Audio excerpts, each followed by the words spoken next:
Hey Riley, what's going on, man? Not much. Good to see you again. Good to see you.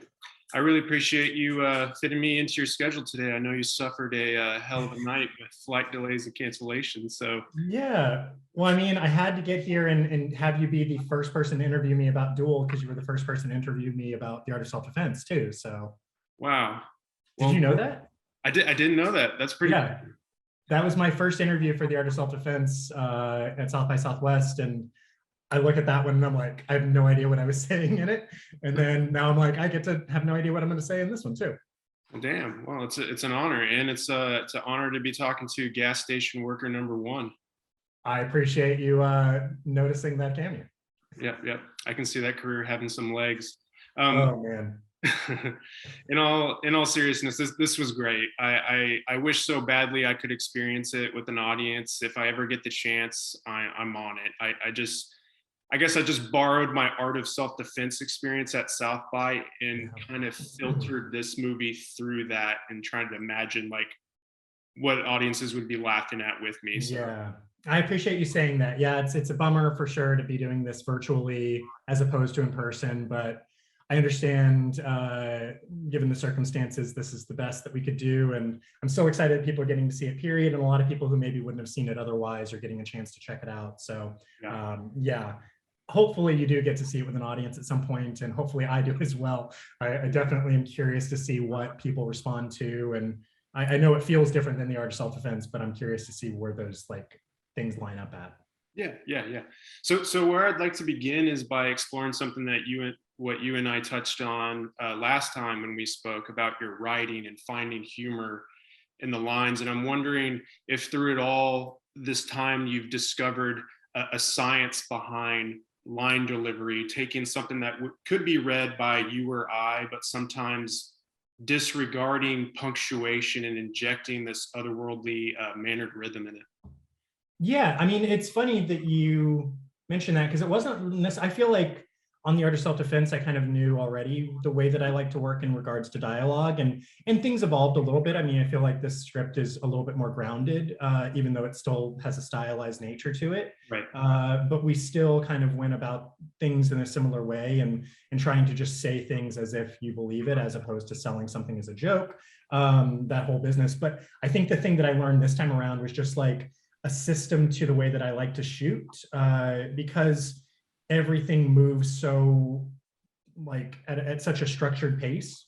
Mm-hmm. I just felt like I structured my shots in the way that everything was kind of like pieced together in a way that felt really, really streamlined this time around. Finland, where we shot the movie because of COVID protocols, we had 10-hour days to shoot as opposed to 12 hours in the United States or Canada or whatever. And so we had to kind of be on our game.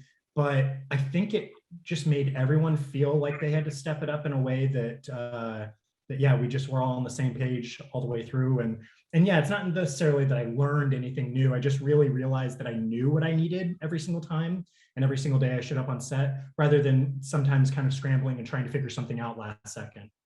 Right. I'll say one light example because I do want to, like I mentioned last time, want to protect the comedy as much as possible. But I mean, I could say this and nobody would think anything of it, but it's just humorous in the moment and how it's delivered. And it's something like when Sarah says, "The hospital didn't let me eat or drink for dinner, so I'm quite hungry and thirsty. So you can probably hear my stomach over me right now." And it's Yeah. just the way that it's just delivered like that. There's some sort of beat to it that's I really appreciate that. Yeah, that's one of those lines that I think that Karen may have even been like, where is the humor? Is there humor in this line, or is there something that maybe I need to get out of it? And I think it was me just saying to her, just trust it. I like that you called that out, because that's not one that I actually thought you would mention. And of all the things in the movie that I'd like think of in a good way, and I think that that's why I do yearn to see it with an audience at some point, and see where people are finding beats that I knew needed to be there and I knew were important and humorous to me, but I didn't think maybe people would react to the same way that I do. So no, that's really nice to hear. And I think that working with Karen, Aaron, and Beulah, our three leads, on the way that their characters kind of interacted with the world, it's the funnest thing, because I feel like I get to build a world every time I make a movie. Yeah, Yeah, I'll have to show you my notes, and then you can see all the lines that. Great. Yeah, just send me that email afterwards. Yeah, that'd be great. Then there's also the science of reaction. There's this really great video with Tom in his fantastic replacement video, and the way that his wife leans away from a kiss. So I'm curious to know, how many videos did you watch to plug into the nuances of those kinds of videos where people are trying to show you how something worked, but sometimes it backfires. And I mean, honestly, I didn't watch anything as research for that. I love that moment. It's scripted.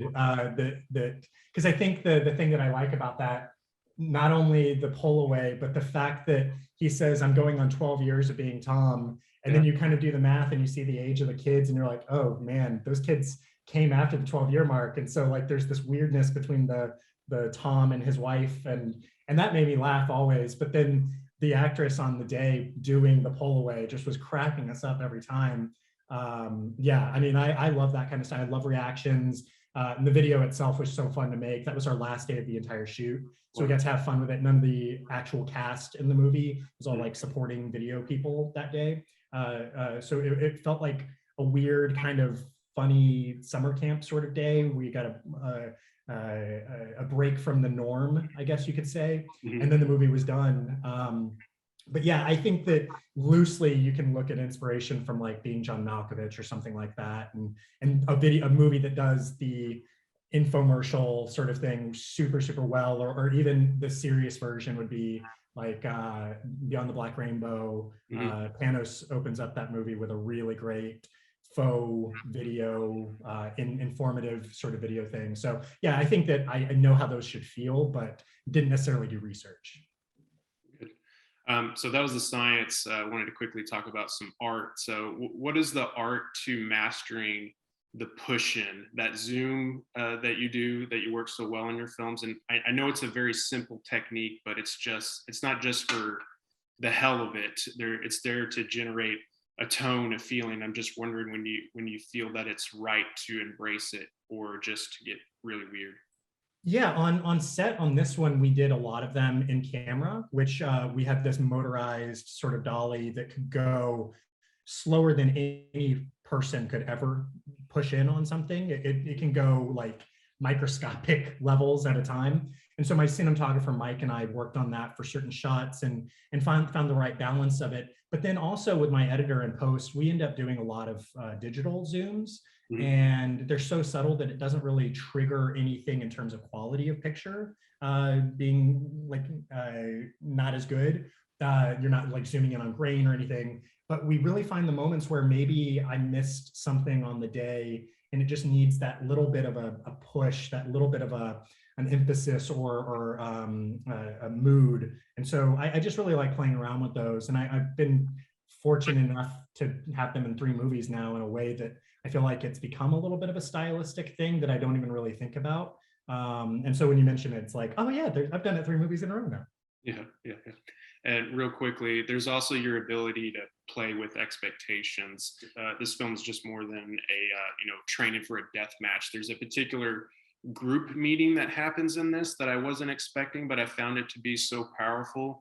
But then how you play with that later keeps you on your toes. And so when writing this, how often did your own mind play tricks on you in deciding the fate of these characters, and perhaps how ambiguous you wanted to be with it? I would say that not necessarily in the writing process, or sorry, I wasn't necessarily surprised in the writing process. I like to card things out and be very structured with everything. And on this one, I didn't work off of an outline, I worked off of cards. So I knew the beat for beat where things were going to go. And I knew what I wanted to sort of happen in that scene that you mentioned, which is one of my favorite scenes in the movie. And I'm so proud of the way it turned out. But yeah, I think that there are moments in screenwriting where you like to surprise yourself, but for the most part, I like to have a good plan going in. Yeah. Well, this is great. I have so much more I'd love to ask you about. I love that you did special thanks to David Zellner. So I'm curious. Oh yeah, David and Nathan, both like some of my favorite directors. They watched it and gave me some notes and thoughts on things. So yeah, I had to shout them out at the end of it. Good. Well, this was great. Good luck with the rest of the I guess tour here. Yeah. So hope we Sorry this was so short, but maybe we'll do another one down the line. Yeah, for sure. All right. Take Awesome. it easy, sir. Good to see you. Yeah.